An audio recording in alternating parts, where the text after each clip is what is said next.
Diablo 4 news, baby! This is the September quarterly update, and it's heavily focused on skills and talents. Pretty much that's all they're getting into right now, and it is going to be quite a large part of the game, obviously. Me personally, I want to see some diversity, originality, and not just see the same dominant builds and sets on the leaderboards or being the most powerful. I want it to be up to the player to come up with different combinations and variations and still be able to compete with each other. So more builds, more types of variations, and originality. I want the choices to be infinite. Deeper is the word that I'm looking for. So here we go. I'm going to skim through this and save everyone the hassle from reading. It's just, welcome to the Diablo community, blah, blah, blah, blah. We're working so hard to blah, blah, blah, bring Diablo 4 to you, which is still blah, blah, blah, years away. So skills and talents is the focus here.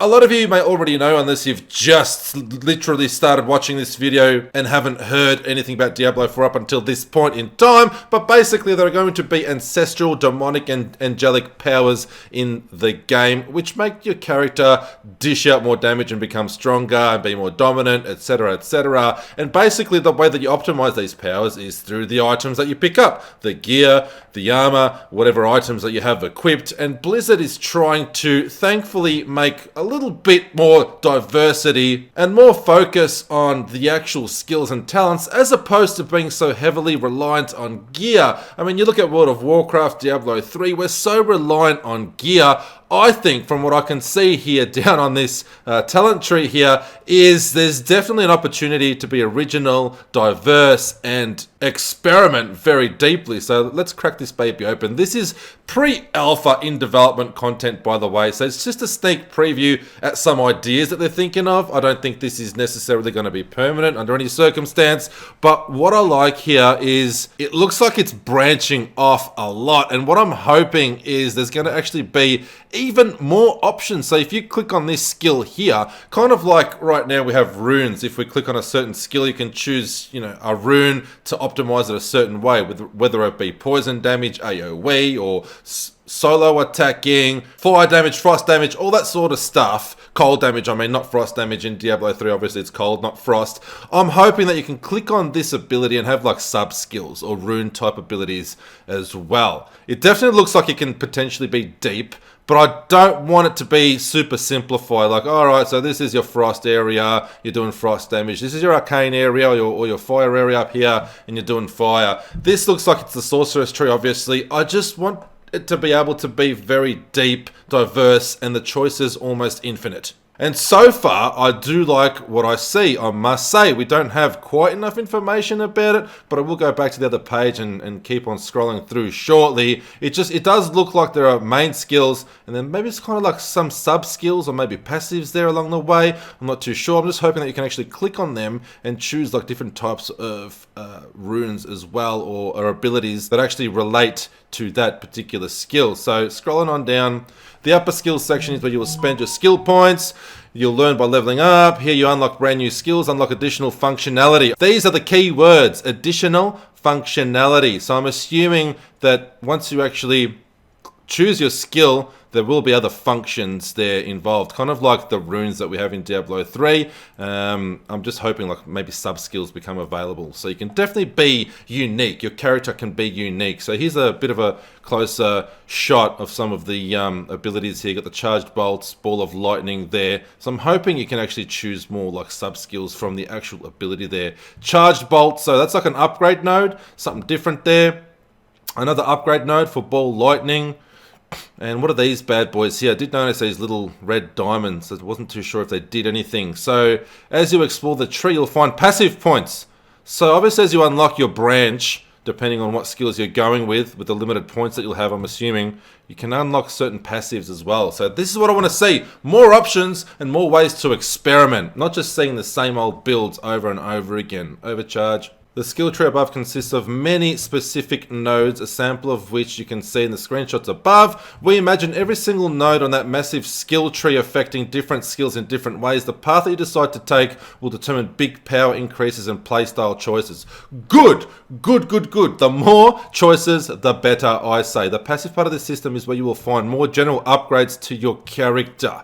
These effects are not specific to particular skills. Okay, so it's character specific, not build specific. Therefore, the skill tree will have a good mix of all types of different choices for players to make. Alright. Sounds interesting. I can't wait to get my hands on it, but it does sound interesting at the moment. One last thing about the skill tree is that players will not be able to acquire every skill tree node. Good! That's a good thing, because you definitely want to go a specific route and stick to that, and then reset your points and try a different route and experiment. We're currently aiming for 30 to 40% of nodes to be filled for end game. That sounds pretty good. You definitely don't want to have them all filled. It'll be way too overwhelming, and you just need to decide on a path to go into your end game area, I think, into your end game adventures. So players can have a very distinct, different way they build from their character. Alright, that's what I want. So far, I'm really liking what I'm hearing. Sorceress enchantment system. Now, this I haven't heard about. So many of you remember the Barbarian's unique arsenal system, swap between multiple deadly weapons and greatly increase their power. We've been exploring unique class mechanics for other classes. Alright, so Sorceress looks like she's getting the enchantment system. Now this is how it works. Let's have a look. Sorceress skills can be placed into two locations, an active skill slot, so you can actually use that skill, and then an enchantment slot. So if you place a skill in the enchantment slot, you can no longer use the actual skill, but your character instead gains a secondary bonus power. Interesting. So you can use the skills to enchant a different secondary skill or secondary spell. That sounds unique and interesting. I guess that'll be just uniquely for the sorceress at the moment. So the power you gain from the enchantments is extremely significant, and you can currently make builds based around your enchantments, your active skills, or a mix of both. Alright. So let's say you put like a fireball skill into an enchantment. Maybe it becomes a meteor secondary skill or something like that from what we're seeing. I'm assuming that's kind of what it means. You can use the power of a skill and just enchant it to become a different type of skill, maybe super buffed and enhanced. I don't know, but it sounds interesting for sure. They've been testing this mechanic for a while now, and the team feedback has been really positive. The new system now empowers you to make some interesting choices to strategize around which skills you would actually want to use in the enchantment slots and which skills you want to use as a skill, as an active skill, or a combination of both. They're also exploring a druid-specific class mechanic as well. We'll have more information to share in the near future. That's really cool. So if each class has some sort of unique ability, so Barbarian with the arsenal system, being able to change deadly weapons on the fly or whatever, or maybe mid-combination, you have a combo and quickly change to axe after a sword swing, kind of like in Bloodborne, where you can you have different sort of stances where you have like your weapon can be extended into like a two-handed mode, and you can like actually mid-combo go from single-handed to two-handed while you're draining your stamina away. So something like that, maybe with the Barbarian. It's pretty cool. The Sorceress has the enchantment system. I think it'll be pretty awesome if she only has that for that specific class. And then we see something special for each and every class in the game. Class-specific optimizations that only that particular class has. Definitely will add to the originality and versatility of the game and keeping things unique the whole way through. That's what I want to see. I want to see a lot more choices and not, maybe I don't want to see like in Diablo 3, there's always a meta build that you can go with. Like, there's always the top GR pushing build.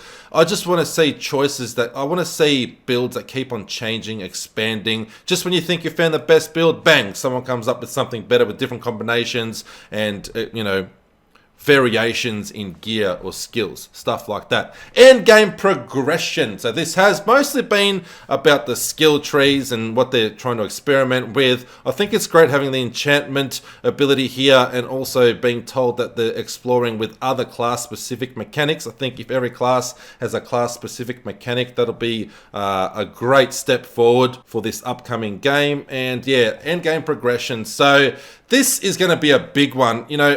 Paragon point farming and GR pushing is not enough. So they are working on something better than that, which is great to hear. I'm kind of thinking different types of dungeons with different difficulties that you can only unlock by maybe killing certain bosses in a dungeon or being able to clear a certain dungeon in a certain time frame or something like that, and then you unlock these other dungeons. So I think difficulty should definitely stack Difficulty stacking is going to be important because Diablo's always traditionally been quite grindy, especially Diablo 3. So I'm just thinking some sort of dungeon content and something a bit unique as opposed to the same old GR pushing, because let's face it, we're all fed up with GR pushing and we need something different. Those are some of my thoughts and feelings on this new information. Please let me know how you feel about it in the comments down below. And as always, for all your Diablo 3 and 4 information, guides, challenge rifts, builds, live streaming, it's all here on your creepy uncle's channel, Bannick13. Don't forget to check me out and follow me on Twitch TV, where we can play the damn games live together.